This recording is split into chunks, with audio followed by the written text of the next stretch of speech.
लोग हवन के नाम पर घी और अन्य बहुत सी मूल्यवान सामग्री अग्नि में डालकर यूं ही नष्ट कर देते हैं। मुझे तो यह व्यर्थ दिखता है। चलो विमल से पूछता हूं, आखिर इसका क्या लाभ है। नमस्ते जी। आइए कमल जी, आइए। नमस्ते मित्र विमल जी।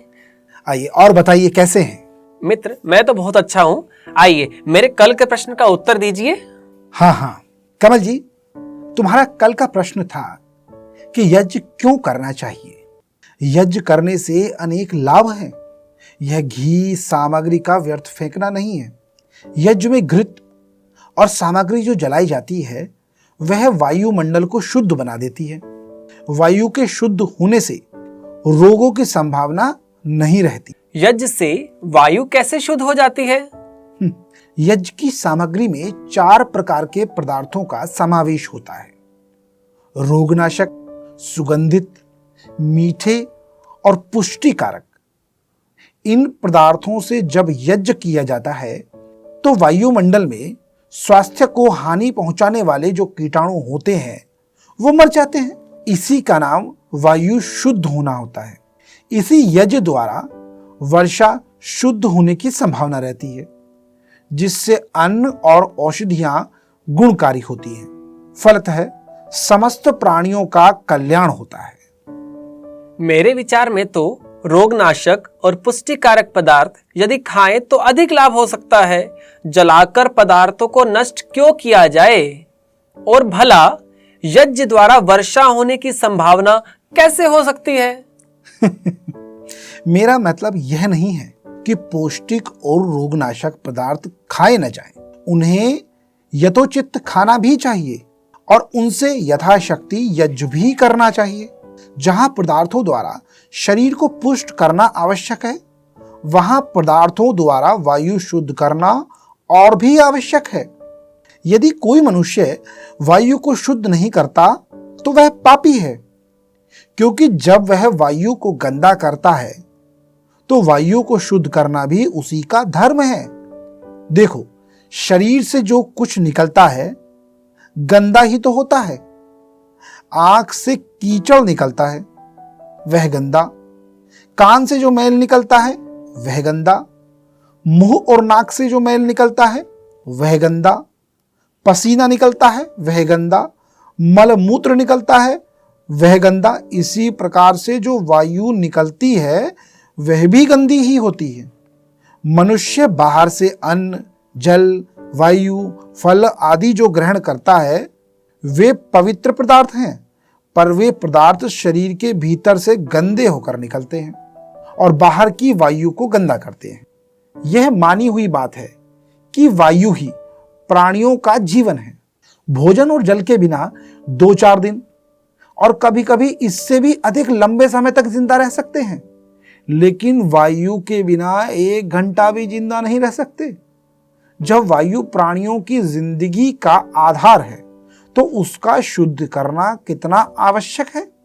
जब वायु अशुद्ध हो जाती है तो कितनी बीमारियां फैल जाती हैं। ये प्लेग और ये हैजा आदि रोग के फैलने का कारण गंदी वायु ही तो है। मरीज के शरीरों के कीटाणु और चूहों के पेट के कीटाणु भी तो वायु में मिल जाते हैं और भयंकर बीमारियों को जन्म देते हैं। इसीलिए वायु को शुद्ध बनाने के लिए यज्ञ या हवन से बढ़कर दूसरा उपाय नहीं हो सकता। तुम्हारा जो यह कहना है कि जलकर पदार्थों को नष्ट क्यों किया जाता है, वास्तव में यह नासमझी बात है। संसार में किसी चीज का नाश नहीं होता, केवल रूप बदल जाता है।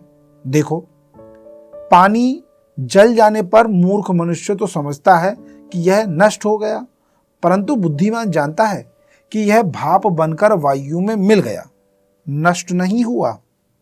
इसी प्रकार यज्ञ की सामग्रियां जलकर नष्ट नहीं होती, वह सूक्ष्म होकर वायु का संशोधन करने तथा वायु में मिली हुई भाप को शुद्ध बादल के रूप में जमाने का काम करती हैं। भाप को जमाने के लिए घी तो जामन का काम करता है, जैसे सैकड़ों मन दूध को जरा सी दही जमा देती है, वैसे ही घृत, जिसे सूर्य की तीक्ष्ण से तीक्ष्ण किरणें भी नहीं सुखा सकती, उसको जमाकर वर्षा का कारण बनाता है। यदि लोग विधि और नियम पूर्वक हवन करें तो निश्चय पूर्वक ठीक समय पर वर्षा हो सकती है। प्राचीन समय में अत्यंत विधि पूर्वक यज्ञ होते थे, इसलिए खूब वर्षा होती थी। फलतः अकाल नहीं पड़ा करते थे और न आजकल जैसे रोग फैलते थे। क्या घर में सुगंधित और रोगनाशक पदार्थ रखना नहीं चाहिए? क्या उनसे वायु शुद्ध नहीं हो सकती? जलाने से ही शुद्ध होती है। जलाने में क्या विशेषता है? मित्र, घर में सुगंधित और रोगनाशक पदार्थ अवश्य रखने चाहिए, परंतु उनसे यज्ञ भी करना चाहिए। यज्ञ करने से पदार्थों की शक्ति करोड़ों गुना बढ़ जाती है। इसका प्रमाण यह है कि जैसे एक मनुष्य 4 मिर्च खा जाता है, उसकी तेजी और कड़वाहट को आसानी से सहन कर लेता है, परंतु यदि वह मनुष्य जरा सा टुकड़ा मिर्च का अग्नि में डाल दे तो उसकी तेजी को वह सहन नहीं कर सकता। खांसते खांसते परेशान हो जाता है, बल्कि गली मोहल्ले वालों की भी नाक में दम आ जाता है। वे कहने लगते हैं कि न जाने आज किस कमबख्त ने मिर्च जलाई है। परंतु यदि मनुष्य घृत और उत्तम सामग्रियों से हवन करता है तो लोग कहते हैं किसी भाई के यहाँ हवन हो रहा है, जिसकी सुगंधी आ रही है। अब तुम समझ गए होंगे कि जिस वस्तु को अग्नि जलाती है उसकी शक्ति कितनी बढ़ जाती है। यज्ञ से बढ़कर उपकार का दूसरा कोई कर्म नहीं हो सकता। यज्ञ गुप्त दान है। यज्ञ से जहां अपने घरों की वायु शुद्ध होती है, वहां दूसरों के घरों की भी वायु शुद्ध होती है। जैसे चाहे कोई किसी का दान न ले, परंतु यज्ञ द्वारा सब एक दूसरे का दान ग्रहण कर लेते हैं, क्योंकि यज्ञ द्वारा सामग्री सूक्ष्म रूप में वायु द्वारा सबके घरों में पहुंच जाती है और रोगाणुओं को नष्ट करती है। संसार की दुर्गंध और रोग के कीटाणुओं को तो सूर्य की रश्मियां ही नष्ट कर देती हैं। फिर यज्ञ करने की क्या आवश्यकता है? जो काम मनुष्य के किए बिना हो रहा है, उसमें व्यर्थ की मगजपच्ची क्यों की जाए? मित्र, मैं पूछता हूं कि जब सूर्य और चंद्र मनुष्य के बिना निकाले ही निकल रहे हैं, तो फिर मनुष्य प्रकाश के लिए बिजली, गैस, लालटेन और दीपक से क्यों काम ले रहे हैं? सृष्टि में फल, वनस्पति, मेवे आदि लगातार उत्पन्न हो रहे हैं, फिर मनुष्य खेती करके अनाज क्यों उत्पन्न कर रहा है? शरीर में स्वयं ही रोगों के दूर होने का भगवान ने प्रबंध कर रखा है। हृदय बराबर रक्त शुद्ध कर रहा है। पेट की अंतड़ियां बराबर भोजन और जल का विभाजन कर रही हैं तथा क्रमानुसार प्रत्येक इंद्रिय को उत्तम हिस्सा देकर गंदा हिस्सा बराबर शरीर से बाहर निकाल रही है। रोगों को दूर होने का समुचित प्रबंध है। फिर क्यों मनुष्य औषधियों का प्रयोग कर रहा है और क्यों परहेज से रहने का यत्न कर रहा है? वास्तव में सृष्टि के यह नियम ही तो मनुष्य को अपने अनुकूल चलने की प्रेरणा करते हैं, ताकि मनुष्यों का कल्याण हो। सृष्टि नियम यह बतलाते हैं कि जैसे सूर्य अपनी रश्मियों से गंदगी को दूर करता है, वैसे ही गंदगी को तुम दूर करो। जैसे सूर्य संसार की वायु को शुद्ध करता है, वैसे ही वायु को शुद्ध तुम भी करो। यह यज्ञ आदि परोपकार के काम करने में सृष्टि नियम प्रबल प्रमाण का प्रत्यक्ष परिचय दे रही है। अच्छा, यज्ञ करते हुए मंत्र क्यों पढ़ते हैं? मित्र, मंत्रों में यज्ञों का लाभ वर्णित किया है, उन्हें श्रोतागणों को सुनाया जाता है। दूसरे, मंत्र कंठस्थ रहते हैं, फलतः वेद की रक्षा होती है। तीसरे, जिस चीज को बार बार पढ़ा जाता है उसमें श्रद्धा भी हो जाती है। श्रद्धा हो जाने पर कार्य में प्रवृत्ति बनी रहती है। कार्य में प्रवृत्ति बनी रहने से आत्मा पर कर्म कांड के उत्तम संस्कार पड़े रहने के कारण मनुष्य अपने जीवन के उद्देश्य तक पहुंच जाता है। अच्छा मित्र, यह बात तो समाप्त हुई। अब यह बताओ, यज्ञोपवीत पहनने से क्या लाभ है? ये धागे लोग क्यों गले में डाले रहते हैं? कोई 3 धागे डाले रहता है, कोई 6 डाले रहता है, इसमें क्या रहस्य है? मित्र, यज्ञोपवीत को प्रतिज्ञा सूत्र या व्रतबंध भी कहा जाता है। इसको पहनकर मनुष्य कर्तव्य पालन करने का व्रत लेता है। वास्तव में यज्ञोपवीत के 3 ही धागे होते हैं। यह धागे एक ब्रह्मा गांठ में बंधे रहते हैं। यह तीनों धागे एक बात की सूचना देते हैं कि प्रत्येक मनुष्य पर 3 प्रकार के ऋण हैं, अर्थात देव ऋण। यह है कि ईश्वर ने मनुष्य को जन्म दिया है, उसकी स्तुति, प्रार्थना, उपासना नित्य नियम पूर्वक करें। जो व्यक्ति संध्या और हवन नहीं करता वह देव ऋण से मुक्त नहीं हो सकता। जैसे संध्या हवन करने में ईश्वर का कुछ भला नहीं है, अपना ही भला है, क्योंकि संध्या से आत्मिक उन्नति होती है और हवन से शारीरिक उन्नति होती है। परंतु जो मनुष्य उपकार करने वाले का उपकार नहीं मानता वह कृतघ्न कहलाता है। कृतघ्न मनुष्य किसी का भी विश्वास पात्र नहीं हो सकता। अतएव एक धागा संध्या और हवन अर्थात देव ऋण से मुक्त होने की प्रतिज्ञा करता है। दूसरा धागा पितृ ऋण अर्थात माता पिता की सेवा करने की प्रतिज्ञा करता है। तीसरा धागा ऋषि ऋण से मुक्त होने की प्रतिज्ञा करता है, अर्थात जिस गुरु और आचार्य ने विद्याध्ययन एवं अपनी शिक्षाओं और सदुपदेशों से सन्न मार्ग दिखाया है उसकी सेवा सदैव करनी चाहिए। यह सिखाता है। और भी अनेक सूक्ष्म बातें हैं जिनकी प्रतिज्ञा ये त्रिसूत्र या जनेऊ करता है। जैसे ज्ञान, कर्म और उपासना, ये 3 साधन ईश्वर प्राप्ति के हैं।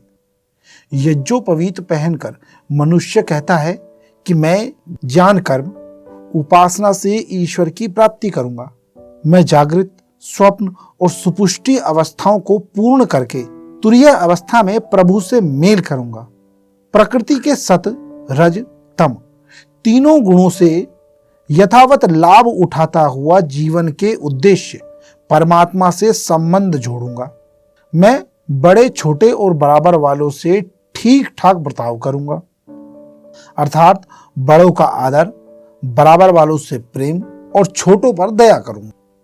ऐसी अनेक महत्वपूर्ण बातों का प्रतिज्ञाबद्ध अर्थात यज्ञोपवीत सामने रखता है। तुम्हारा यह कहना कि यज्ञोपवीत के 3 ही धागे होते हैं झूठा है। मैंने सैकड़ों को 6 धागों का पहनते हुए देखा है।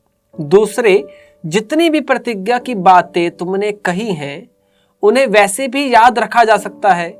इन धागों के बंधन में मनुष्य को क्यों बांधा जाए? मित्र, मैं यह मानता हूं कि तुमने 6 धागों का यज्ञोपवीत पहनते हुए लोगों को अवश्य देखा होगा, परंतु वास्तव में तार 3 ही होते हैं। प्राचीन काल में यज्ञोपवीत स्त्रियां भी पहनती थी और वेदादि सत्य शास्त्रों का अध्ययन करती थी, परंतु काल चक्र के प्रभाव से स्वार्थी पुरुष समाज ने स्त्रियों को यज्ञोपवीत पहनने और वेदाध्ययन करने का अधिकार छीन लिया।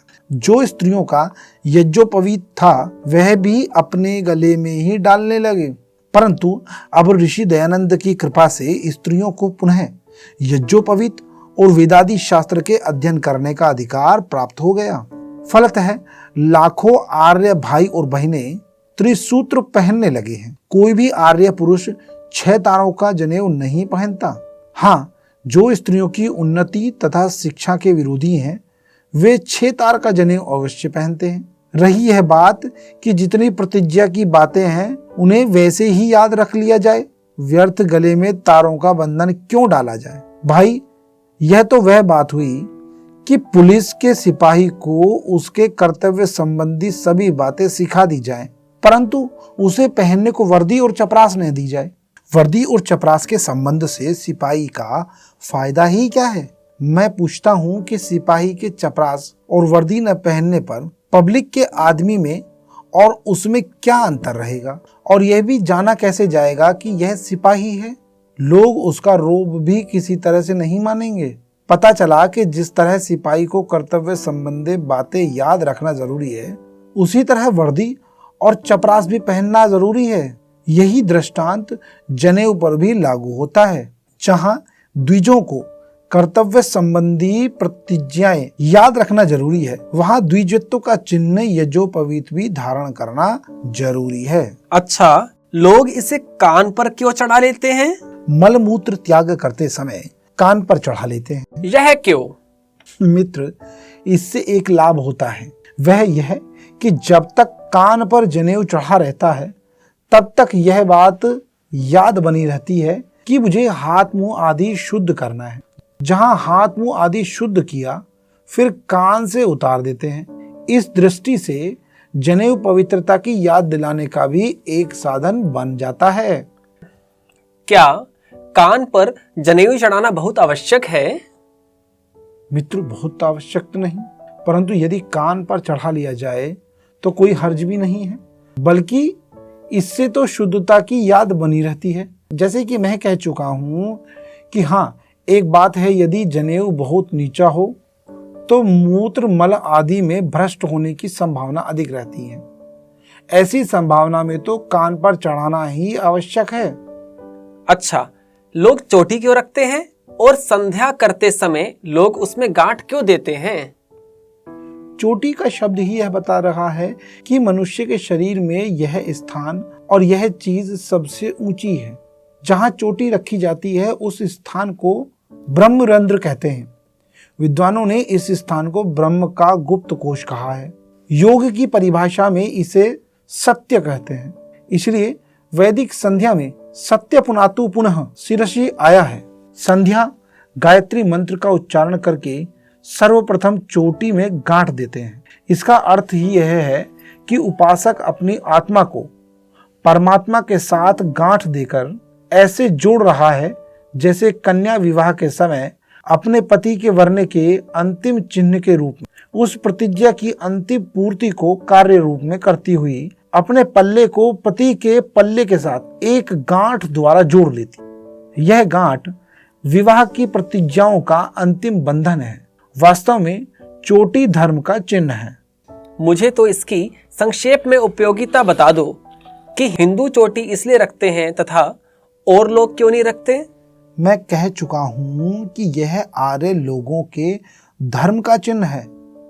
चोटी का अर्थ ही शिखर अर्थात ऊंचा है। वैदिक धर्म ईश्वरीय होने के कारण चोटी का धर्म है, इसलिए चोटी को धर्म चिन्ह के रूप में रखते हैं। जिनका वेदों का धर्म नहीं है वह चोटी कैसे रखें? चोटी का धर्म वाले ही तो चोटी का निशान रखेंगे। अच्छा मित्र, अब तो जाता हूँ। कल एक बहुत आवश्यक विषय पर वार्तालाप करूंगा। ठीक है मित्र। अच्छा, नमस्ते जी। नमस्ते जी।